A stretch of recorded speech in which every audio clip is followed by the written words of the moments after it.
naging resulta sa muntirong yung palit ng makina. So ito na, baklas na lahat yung harapan. So ito yung pamalit na bagong parts. Ayan. So ayan guys, yung aming ginagawa.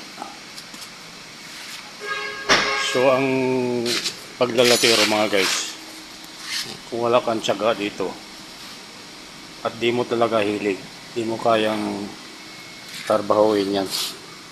Alam mo kung bakit. Ang paglalatero, ang hilig, pagkahilig mo, madali mo matutunan.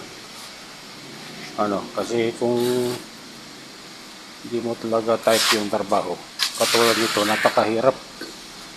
Di mo talaga kaya ibalik yung dating itsura niyan. Kahit anong gawin mo, baka umiyak ka pa bago mo may balik yan. Pero kung talagang wala kang tapos na o pinag-aralan, talagang maobliga ka pag-aralan itong trabaho. Katulad ko, wala naman akong natapos. So dito ako na paggawa sa ganitong larangan ng hanap buhay.